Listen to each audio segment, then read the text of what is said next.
Hello, everyone. Woo! So excited you're here. Hello, everybody that came here. Hello, everybody at home watching us. We know you've already logged in. We're going to start in just a few minutes. The bathrooms. Hello, can you still hear me? The bathrooms are out and to your right. If you want a snack during this time, our lovely peer mentors, raise your hands. All right, they're standing there to help you.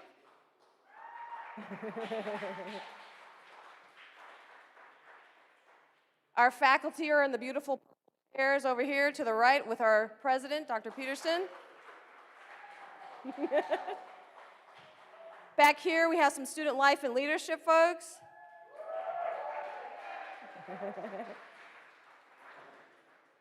Dean Fee and Vice President Ippolito and Dean Schnick, if you can raise your hands. They're all here too. Awesome. And if you haven't gotten your swag bag, it's over here. Inside your swag bag, you will see your FOI, your field of interest. So each of you should start to identify with that color and the symbol. For those of you at home, come to our wayfinding tables next week, and you can get some of this gear as well. So if you notice, each of your faculty members will either have a sticker or the lanyard. So that might be one of your future instructors. If you look around, you might have that same color as someone else. That's your FOI. So if you put on your lanyard, you can see who else has that same color lanyard in there. And if you're undecided, that's totally fine. That means you get to pick any of the colors at all. Okay? Awesome. Perfect, yep. Thanks for putting them on. You can see them, so you can see who your classmates are going to be. Perfect. All right, so I am Dr. Ann Suzuki. I'm your Dean of Student Development, and we're so excited. This is our first event to kick off Welcome Week, and I'm sorry, I know that we're all in masks, we're all doing this distancing apart, but we're glad that we can do it so that we can see you in person. It's been a long time since we've seen you in person. And so this is a new way for all of us to do this kind of event, so I appreciate all your patience as we do this. So the whole point of Welcome Week is to make you feel welcome. Yes, we want you to feel like you belong. You're part of Chandler-Gilbert. This is your new home for however long you stay here and finish and complete your new career and academic goals. Everybody in this room, if you look around, and there's a lot of people online too, want you to succeed. We want you to be here, and we want you to talk to us. Okay, so your goal by the end of tonight is to meet another peer and to meet one of us. Hopefully your goal is to meet 5 of us, but I'm going to give you a small goal. It's to meet one of us, okay, tonight. So try to do that. I know it's a little bit sticky, but that way when you come next week, it'll be very comfortable. How many of you might have gone on the tour with a peer mentor? Anybody do that? Oh, you did? Okay, great. If you haven't done that, you might want to ask one of the peer mentors tonight, hey, can I get a tour? I need to figure out where all my classes are before they start next week. Okay, so I wanted to let you know that we are going to be here. We're going to be talking to you. We have a wonderful faculty speaker panel, and then our peer mentors will speak to you as well. They're going to tell you a little bit about themselves, a little story to connect and share with you, and hopefully inspire and motivate you as you come and attend our wonderful college. My next wonderful thing to do is to introduce you to the best president out of all 10 colleges, the most coolest of all the colleges, President Dr. Greg Peterson. He's going to come up and talk to you.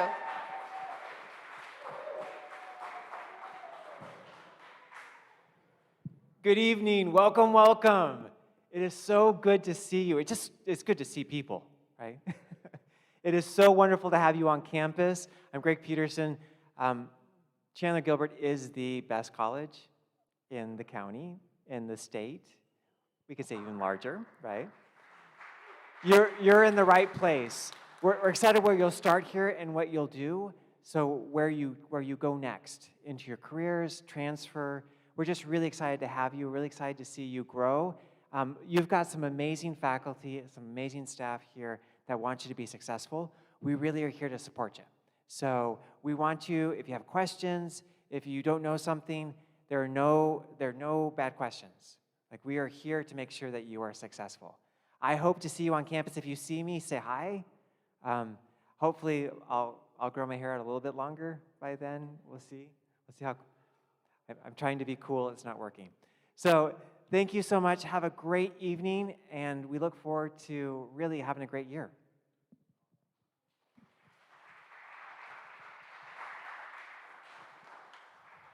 Hi, I'm Buzzy Sullivan. I am residential photography faculty in the visual and performing arts field of interest. I'm going to give you a little talk about me and my bio, which is written down, which I always think is funny because I should probably be the utmost expert on this stuff because it's my story, but I had to write it down to get it concise. So, the most important thing is I'm a first-generation college student. I got my MFA at Arizona State University in 2017. I got my bachelor's in fine arts and photography in 2014 from Oregon College of Art and Craft. And most importantly, I was a student at Portland Community College in Portland, Oregon.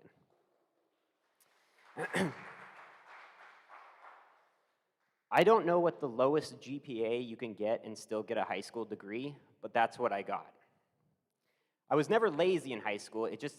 High school and I just never connected. I did not do well in high school. Mind you, I'm a professor of photography now, and I took one photography class in high school, and I failed that class. And I'm going to tell you a little bit about it. So the teacher would give us these assignments. They had no latitude, no wiggle room. She would say, you have to go and photograph a pep rally. I would go and make photographs of my friends skateboarding. She would say, you have to go and make photographs of your neighborhood. I would go and take photos of my friends skateboarding. Obviously, that's one of the reasons why I didn't do too well in high school, is because I didn't really want to follow directions. And to be honest with you, if it wouldn't have broken my mom's heart at that time, I would have probably dropped out of high school. But luckily, I stuck with it, and once I graduated with my 2.1 or whatever it was, I shed the world of academics, and I lived my life for a decade, traveling the world on a shoestring budget and working odd jobs. I had no desire to go back into education. And at the age of 27, I was tricked into enrolling at Portland Community College. I lived in Portland, and I was a photographer, still am, and I wanted access to a dark room. And I found out that Portland Community College down the street had a dark room. And so I went and talked to an admissions counselor, and I think she was kind of a meddling advisor, and she said, if I signed up for one class, I'd have to pay out of pocket. But if I signed up full-time, I would be eligible for Pell Grants, and I could go to school for free. So I thought that was a fair trade. I got to access and use the dark room if I sat in a Spanish and psychology class as well. So it worked out for me. I can't overstate this, but I absolutely loved college. From the first class that I went to, I absolutely loved it. It was a complete different experience than high school. And if it wasn't for the faculty at Portland Community College, I probably still would be there taking classes. I was not trying to get a degree, I was just using the facilities. But luckily, because that faculty pushed me out into a bachelor's program, at 28 years old at that time, 29 years old, I realized for the first time that I could get a degree in what I cared about, and I wanted to be an educator. And I think, to kind of tie this all up, I think what really shifted my perspective about education was when I was in college, my professors acknowledged and saw that I had a work ethic. They just knew that for me to tap into that work ethic, I had to make work about things that I cared about. And they allowed me that freedom and that latitude to experience that stuff and to discover what I really, truly cared about. And that's something that I keep in mind as an educator here at Chandler-Gilbert. Thank you.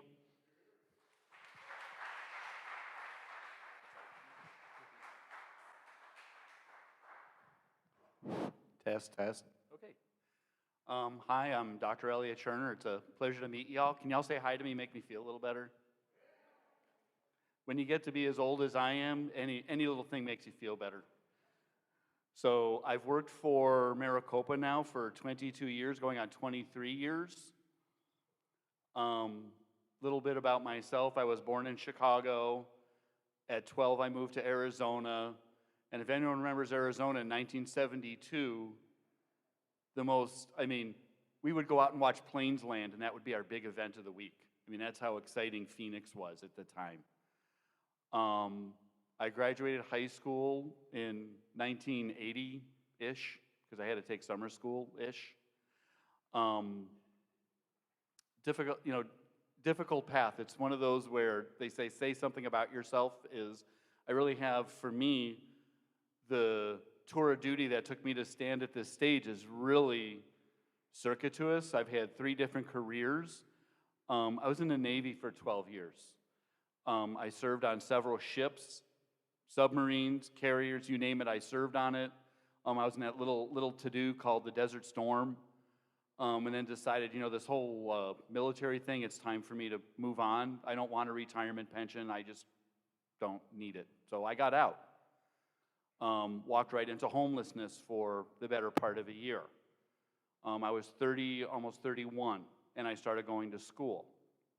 And at that time, I had 0 education. I got very lucky, worked my way up, did my bachelor's, did my master's, got a better job. Got a job at Maricopa in 1998-ish as a programmer. And I've been I was a programmer on and off for 30 years. At Maricopa, I was a programmer the whole time I was there, and that's part of what I teach, is programming. Really exciting. In 2009, an opportunity came up. A friend of mine came up and said, why don't you try to be a teacher? I'm like, because I can't teach. Simple as that. And she's like, well, give it a try. And I tried it, and I found out, oh my gosh, this is where I'm meant to be. This is the end of my rainbow. Rip up my resume, pack up the clothes. This is where I want to stay. Educating people, working with people has become my passion in my life. And, one of the things I like to say, if I can do it, anyone can do it. I mean, when Buzzy was telling you, he graduated as low as you can graduate. How many people have, anyone from Chaparral High School here? Anyone even drive by it? Nobody. Okay, that's fine. I don't blame you. I wouldn't either. But when I went to Chaparral, they gave you your class standing. They wouldn't give me mine. They said it would hurt my feelings. And it probably would have. I went to college. I never scored less than a 4.0. The only thing I can tell you all is it's in every one of you to do the same thing. If I can do it, believe me when I tell you anyone can do it. I feel amazed. I feel surprised, when I'm standing here and talking to people. I'm like, one of the things I heard when we were having our meeting is called Imposter Syndrome. Like, what are you doing here? I feel like that every day. It's like, wow, I'm so lucky. How did this happen? Like I said, if it happens to me, it can happen to any one of you. So I hope that you take, out of anything else you take from today, that you take in your heart, if Elliot can do it, I can do it. Because I'm no smarter, better, faster, cheaper than any of you. And I still managed to do what I did. I think any one of you can do it. So thank you very much for your time.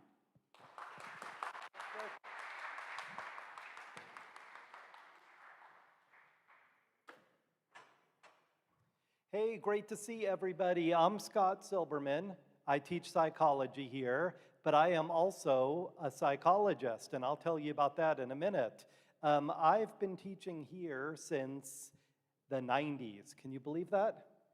I think that was last millennium, if I'm not mistaken.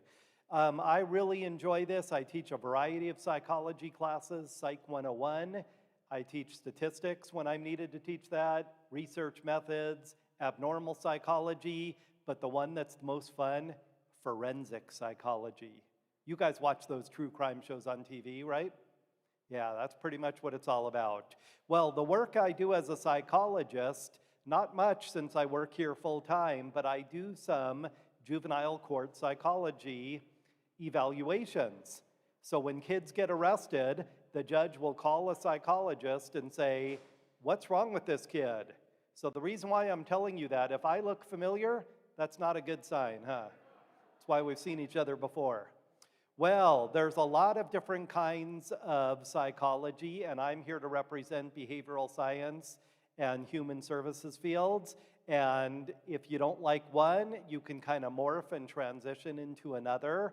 When I got my PhD, I thought, cool, I'm being called doctor. Well, the first job that I took, I thought I was going to like doing divorces and custody plans for people. I don't know, does that sound like fun to you? I hated it.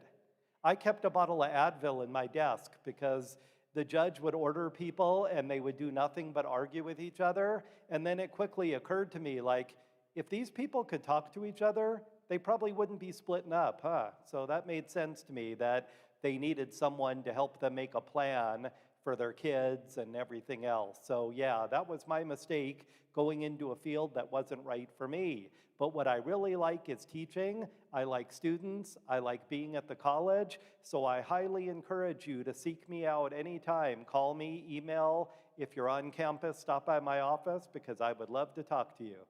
Take care.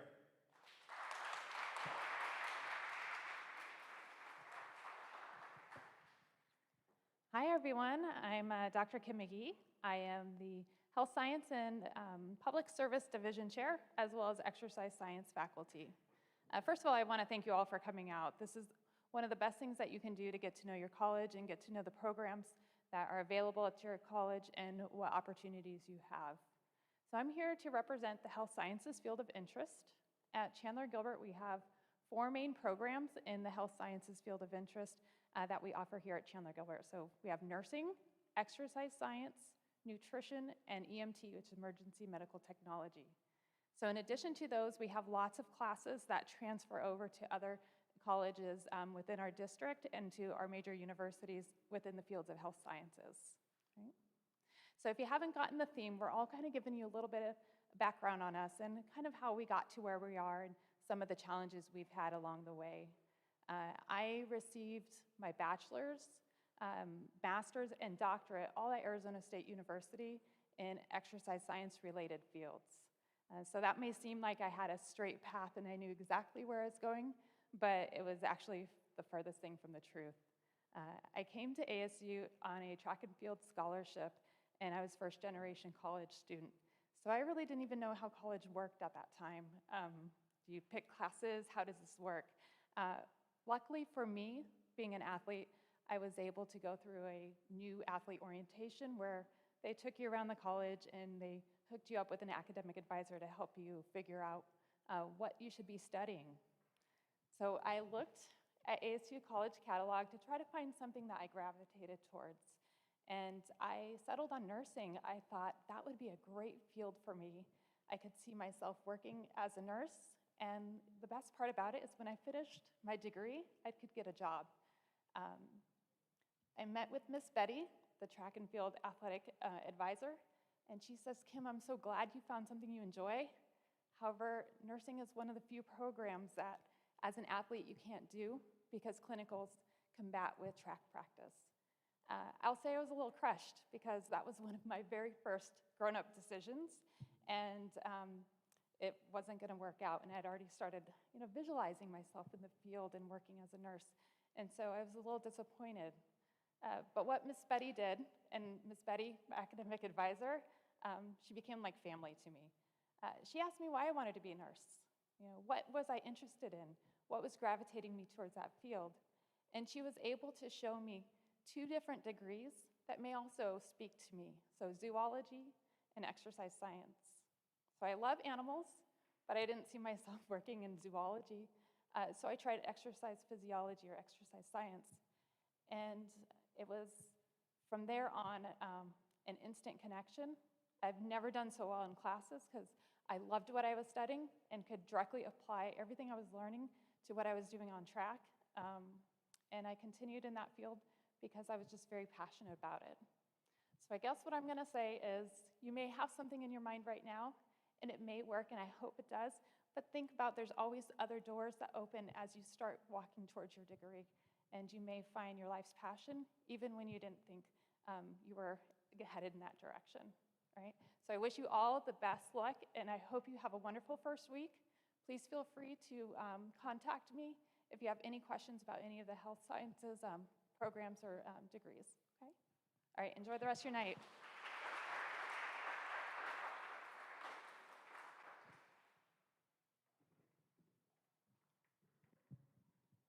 Hi, I'm Brian Woodrum. I am the Science, Technology, Engineering, and Mathematics, the STEM FOI person up here tonight. I'm also the Division Chair for Physical Sciences and Engineering. So if you're interested in those classes, I'm the guy to talk to. We have a pretty large field of interest: science, technology, engineering, mathematics. We have degrees in mathematics, we have degrees in chemistry, we have degrees in biochemistry and biology, engineering degrees, astronomy, geology and geography. We have sustainability certificates. So it's a pretty large field of interest. The story I'm going to tell you about is kind of my path as well. I did my undergrad at a private liberal arts university. Didn't really know what I wanted to do. Well, I did know what I wanted to do. I wanted to be a doctor, but I didn't really know how to get there. And so I was taking these science classes, fell in love with biology and chemistry, and did both of them. But in reality, what I realized was it was the natural world, learning why the universe acts the way it does, for why I was looking into these STEM FOI type classes. And I really still wanted to go to med school, so I was getting all those prereqs out of the way so that I could apply to med school. But then my girlfriend at the time, when I was in Chicago, she got into PA school out here at AT Still. So I was like, well, dang, I can't really do what I want to do right now, so I'm going to do a master's at ASU and be an even better applicant for med school. And so I did my master's, and I was finishing that up, but then they really wanted me to stay in the PhD program. And I was really learning all these things about the natural world and having a great time studying biochemistry and learning about medicine from that side of things. And so I still want to go to med school. I was like, yeah, I'll stay for the PhD. I'll get all these degrees. Why not? And so when I was doing my PhD, I was teaching a lot. So I was getting to know how to interact with other students, how to relay this information that I had learned. And so I still want to go to med school, That was my dream. That was my path, and I was following that path no matter what. And then, I graduated with my PhD, and I just realized, one of my undergrad professors told me after I graduated with my PhD, she said, "You're going to be a professor. We knew this when you were an undergrad." I didn't know it. I had no idea I was going to not be a medical doctor. So I ended up teaching at ASU for a couple semesters after I graduated with my PhD, and then got very lucky and found a position here at Chandler-Gilbert. And I've loved teaching here because I really get to know the students. We have much smaller classes than you would have at ASU, and so you have a lot more access to your professors, and I get to know who you are. I get to see how you grow as opposed to just trying to relay information to you in a class. And so I just kind of want to reiterate that kind of the same thing as Dr. Mcgee said, that you guys have these ideas for your paths, and you might find out that that's not the path you're going to end up on at the end, and that's okay. And that's kind of what's cool about these FOIs, is you're taking these classes on this path that you think you're on, and you might find out in this breadth of this FOI that there's other things that interest you. And so I was interested in the natural world, and I was learning about that, and then I just found out I loved relaying that information to everyone else. So follow your path, but don't be afraid to do something different. And I'll leave you with one last word of advice from our engineering professor, Nicole Neal. You have not because you ask not. We are here to help you. Ask for help. Ask for anything you need, and we will try to make that happen. So you have not because you ask not. So make sure you ask. Thank you.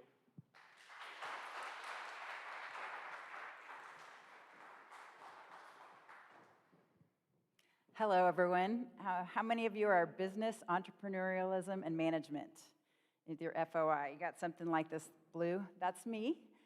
My name's Beth Neneviller, and I'm business faculty here. I've been here since 2006, and we have lots of different areas of business. And I always tell students, even if you end up majoring in something different, if you end up majoring in art, artists need to sell their work, right?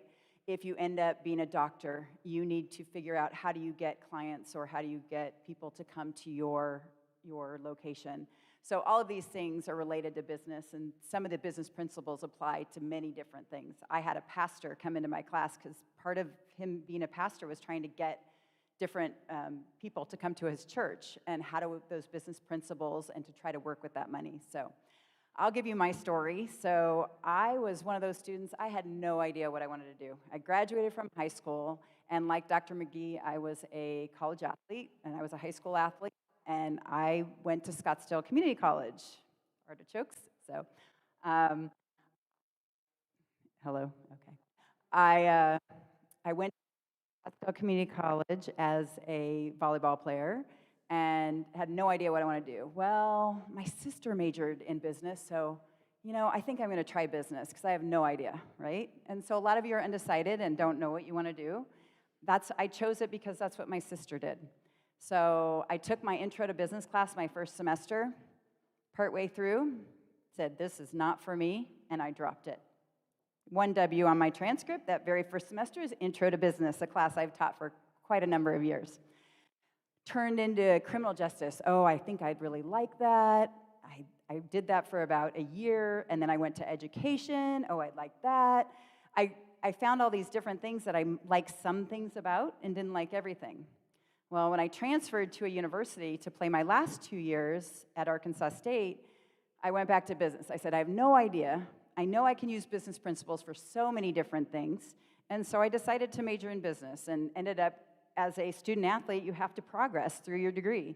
So I ended up getting a marketing degree. And again, having those problems, not knowing what I'm going to do. As a student athlete, you don't work a lot. I did a little bit in the summer early, but I never had a regular job during college because my job was playing volleyball, and then I also played tennis at both Scottsdale and Arkansas State. And as an athlete, you don't have time to work. So I graduated, here I am, I have my degree. What kind of job? I had no experience. I didn't learn about what I like to do. So I moved back to Arizona and decided to do some temp. Every job I worked at, I liked something about. I said, I have no idea what I want to do. And that's okay, right? I was offered a position or got called about a position to coach volleyball at Phoenix College. I did that for 5 years. I went and coached volleyball at the University of Arkansas for another 4 years. I could get my MBA as a full-time employee for $5 a credit hour, my MBA. So I did that and ended up graduating with my MBA, decided to get out of coaching, came back and okay, it's going on and on.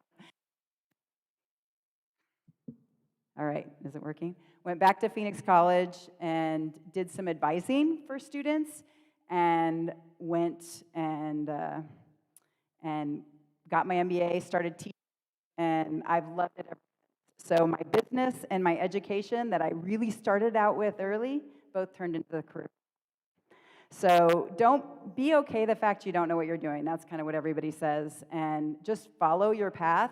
I've had doors open so many times for me to find the path that I really love. So thank you, and good luck to all of you.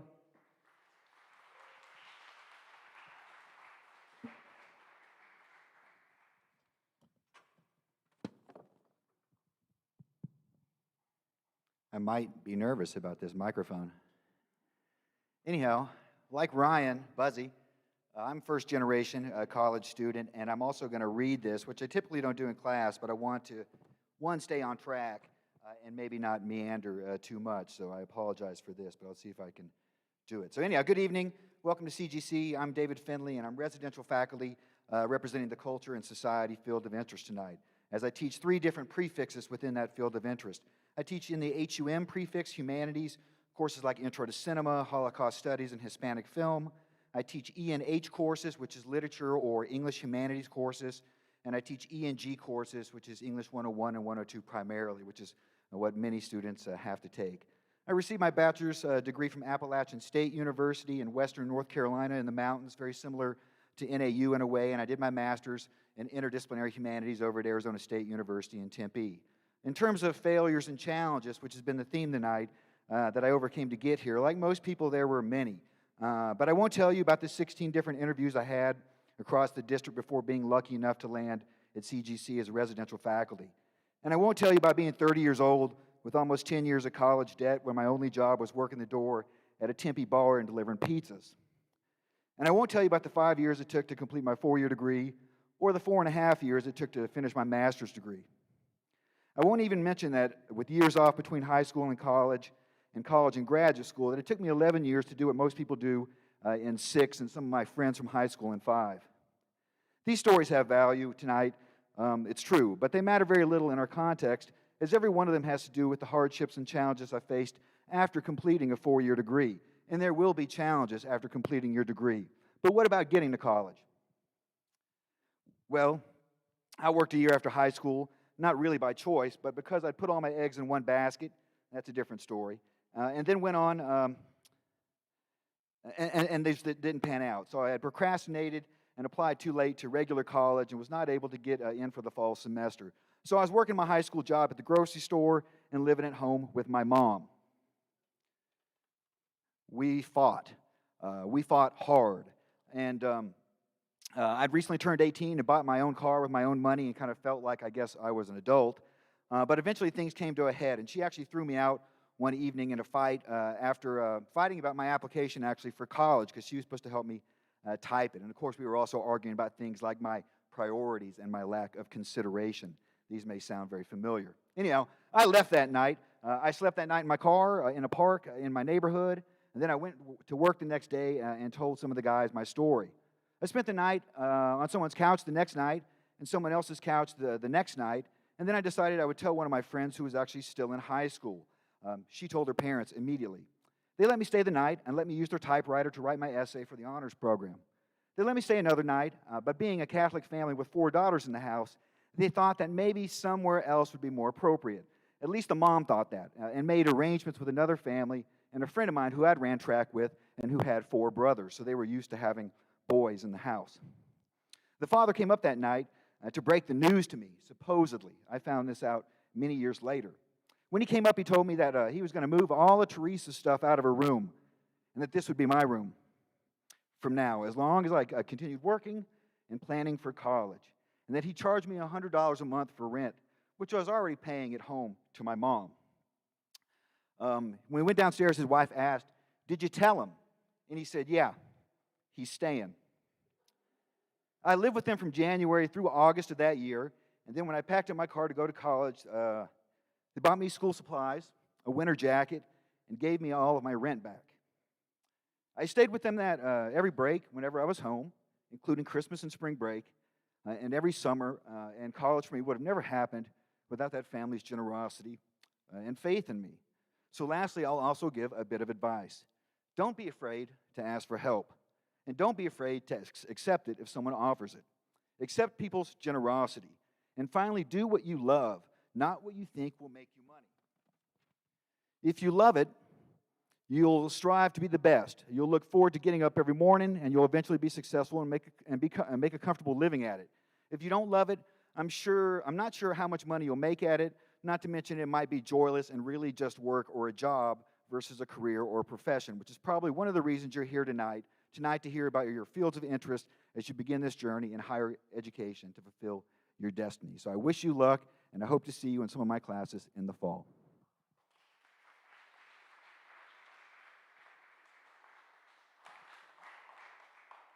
Awesome. So, you know, the theme of the panel was what they had a challenge that they've all overcome.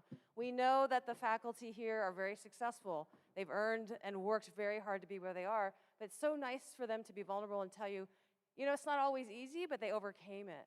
So we have a few minutes for questions. I do have one that I'm going to start us off with. So as you're thinking about what to ask, one of the first questions, and anybody on the panel can say, what qualities do I need to be successful as a student?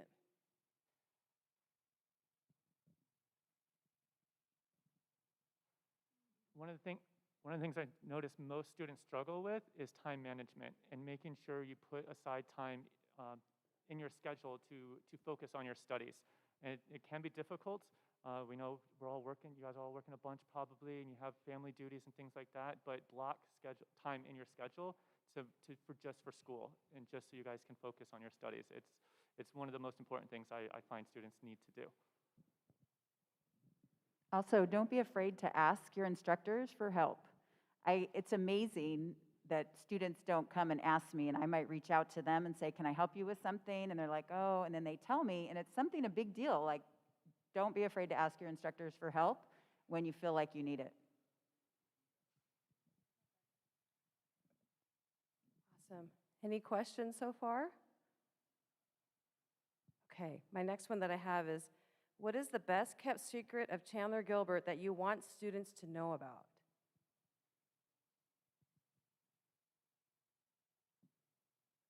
Well, it's not only the jewel and the crown, of the Maricopa Community College system, but it is the best community college in the state. There's no doubt about it. So don't think that that's just talk.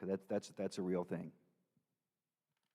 I would say that you have so many opportunities to connect with peers through student life and different clubs.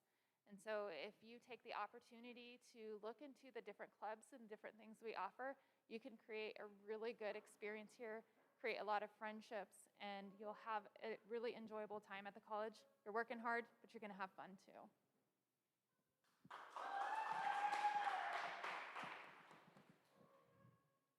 I would say, I don't know how, well, it could be hidden, but hidden in plain sight. I would say the faculty. I have never been to an institution that has as many faculty members that truly, truly, truly care about their students and their success as Chandler-Gilbert. You really couldn't find a faculty member here that does not care about your success.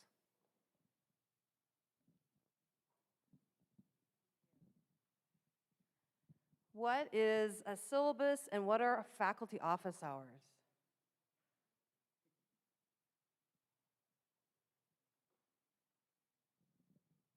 Hi. There we go.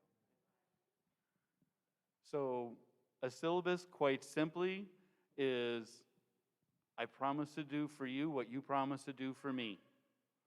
You read the syllabus, it's my list of promises to you. I will teach you all these cool things.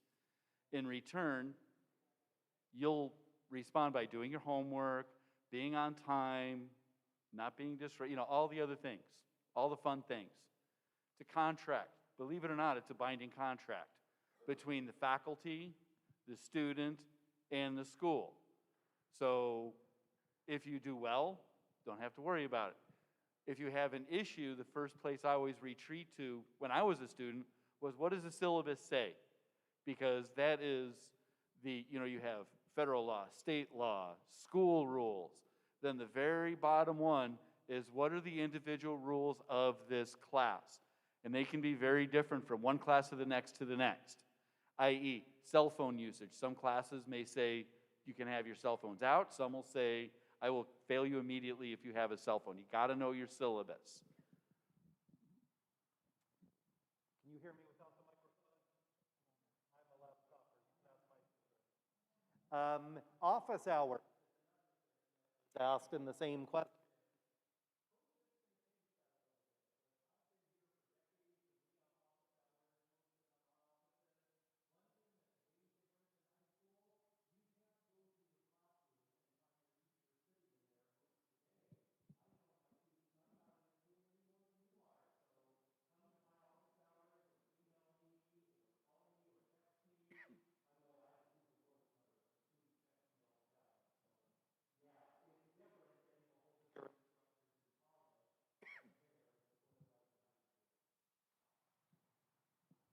Oh, there you are.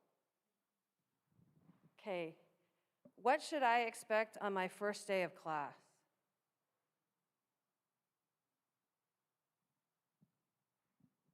I still am a shy person, but I was a very shy student. You should expect the dreaded icebreakers. They're going to happen in every class, but it is really useful. It's really useful. I always tell my students this. I always have them do icebreakers where we all get to know each other, and I tell them that I'm going to put them into some social discomfort for my benefit. My job as an educator is, how do I get to figure out who you are, your name, what makes you tick as soon as I possibly can, and that's what helps me do it. So, first day of school, you're gonna be very excited, but you are gonna have to do some icebreakers, but it helps your instructors.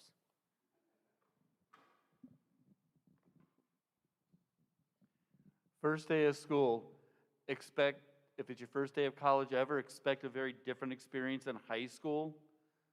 Instead of being treated on a day-to-day basis to what you're going to be doing, it's going to be week to week. Some of them are going to be month to month. And some classes are going to tell you, I only want one project at the end of the semester. So you're going to find a very different level of accountability. And that was my big thing when I first went into college is, oh my gosh, I'm accountable for myself. If you do poorly, you've got no one to blame but that troll in the mirror.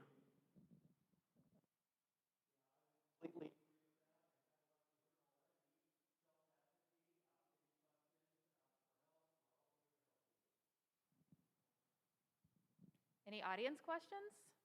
Anyone think of one? All right. Oh, that's a great question. So it really does depend a little bit on the discipline.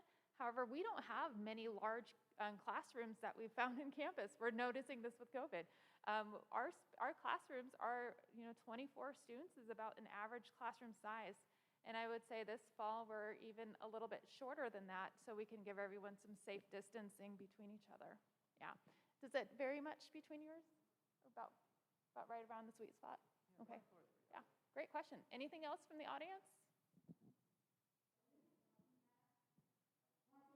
Parking pass. Go for it. You do not need one here at the Pecos campus, but at the Williams campus, you will need a parking pass. They are free, but we have that ASU Polytechnic campus right there, and they have to pay lots of money there for their parking passes, and so you have to have a pass on your car at Williams, just to show that you are a Williams student and not one of the ASU students trying to use our free parking.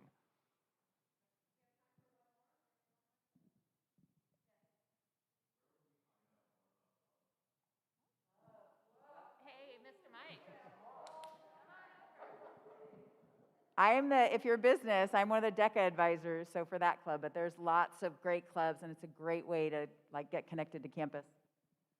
That's a great question back there. Thank you for asking that question. My name is Mike Green. I'm the Director of Student Life and Leadership, and all of you will get a chance to go to that booth right there, and we'll tell you all about the clubs here at Chandler-Gilbert. Good question.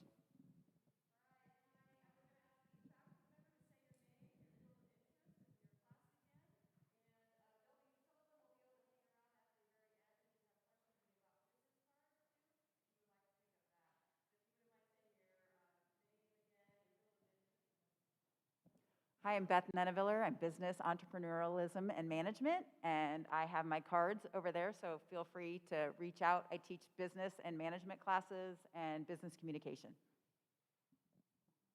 Brian Woodrum, and I am the STEM field of interest, so science, technology, engineering, and mathematics. I teach chemistry, and I'm the division chair for physical sciences and engineering, and I can point you in the right direction for biology and mathematics if you're interested in those, or mortuary science as well. Kim Mcgee, and I am representing health sciences. I didn't bring my business card, but if you're interested in connecting, come on up, and I'll send you an email, and that way you're already connected with me. Okay. Scott Silberman.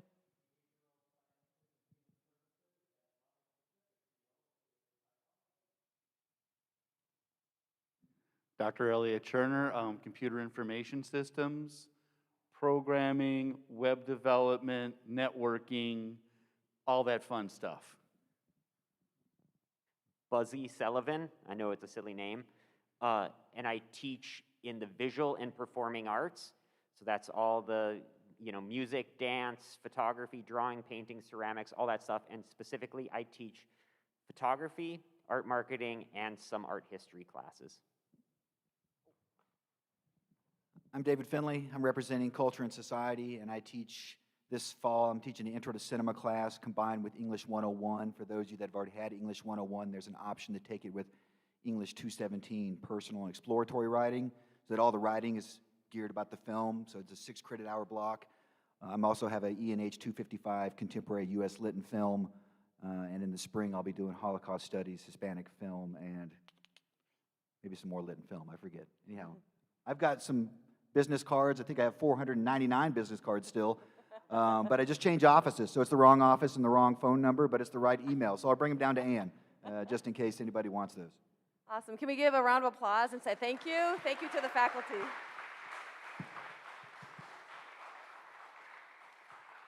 All right, next we're going to have the peer mentors.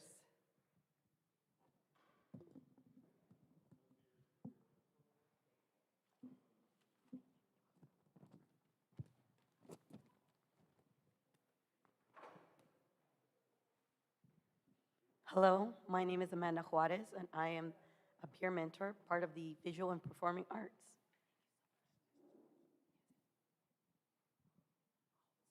Hi, my name is Brianna Delaval, and I'm the peer mentor for Behavioral Sciences and Human Services. Hi, I'm Caitlin Naring, and I'm a peer mentor for the STEM field of interest. Hi, I'm Miles Whittemore, and I am supporting the Men and Women's Rising and the Champions of CGCC. Hello, my name is Vernon Donkey.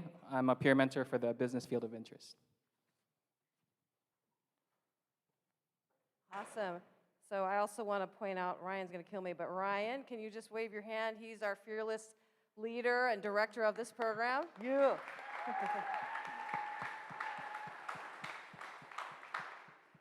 All right, so we have a few questions for our peer mentors. Let's get to them first. Why did you want to be a peer mentor here at Chandler College? For me, I felt like I wanted to connect with people because when I first got here, I was completely alone. I didn't have any friends, and so I knew I needed to remedy that. So that's why I became a peer mentor, was to connect with more people and network. I definitely feel similarly to that. I think when you come into college, especially as a freshman, you're a bit scared and you don't know anyone because it's not like high school where you're kind of forced to be with the same people all the time, so you'll make friends right away. So I think it's a good way to get connected, and I want people to be able to know that they can do this, and I have the confidence in them, so I'm here to support you. I wanted to be a peer mentor because I personally didn't feel like I fit in with a lot of the clubs here, just personally, but I felt like it was a good way to just get connected. So I had seen a job offering in an email that I had gotten from a professor of mine, and frankly, none of the jobs that were in the area really worked with my class schedule as a student, since I was a full-time student pretty much every single semester. And it's really flexible, and honestly, it's great to be on campus as often as I am because of it. So I have two reasons why I became a peer mentor. One, I used to be a big part of the school. We used to dance for the school, so I miss seeing my friends and meeting people. And two, I also was very interested in working in higher education. I feel like higher education has a lot of opportunities that you can get into. So for me, those were two reasons. Awesome. Okay, so not too long ago you were there, sitting where they are now. What do you wish you had known when you first started? Well, that's a good one. When I first started, I wish I knew where tutoring was. I considered myself a bad student, I'll be honest with you. I didn't really try, but I wish that for classes, especially math, I wasn't very good at. I wish I knew where it was, AKA top floor of the library, if you guys didn't know. Feel free to check it out, because they're really helpful and they'll help you out. I honestly say I wish I would have known that it's okay to not know what you're doing. I went through so many different majors, changing through each semester. I was here for about 5.5 semesters, and it wasn't until my 4th semester that I finally went, oh, something clicked with me. I wish I would have known about Cranium Cafe and all the services they offer there, specifically advisement, because I didn't know what classes to take or really what I was doing. And then after I met with them, that really helped me. I would just say to get connected. We have an amazing student life team, and shout out to you guys. I attended a virtual club fair when my first year here was last year, so it was during COVID, and I didn't really know anyone, so I joined Help Club, and if anyone's interested in joining, please talk to me. It's about civic engagement and community service. What I wanted to learn when I first got here, mostly learning about academic advising, that I would be the one advocating for myself, and I needed the one to ask the hard questions, mostly because this is what I want to do in my career path. So I had to learn to speak up for myself a lot. So that's why I feel like I should have learned more about that. Awesome. Okay, last question. What advice do you have for these wonderful students here as they begin their career here at Chandler-Gilbert? You as students, you're the one that are making that investment in yourself. Choose something you would enjoy and just pure enjoyment, because there's not a lot out there. kind of piggybacking off of that, take a diverse set of classes to see what you're really interested in. You might come in with this idea of what you like, but I've switched my major like 3 or 4 times, and I think that's really important. And don't be afraid to say hi to the person sitting next to you and connect with them. I'd have to say get an agenda, create it, and stick to it. I would definitely say challenge yourself. Step out of your comfort zone. Do the thing that you never thought you would have seen yourself doing as like a 13-year-old. Right behind us is the Performing Arts Center. Great place to start. Get out of your comfort zone, dance, act. It's all there. For me, it would be to talk to your teachers, because whatever field of interest you're trying to get into, whatever career you're trying to get into, your teachers have been there, and they can definitely give you pointers on what you want to do with your life. So don't be afraid to talk to them. They're human.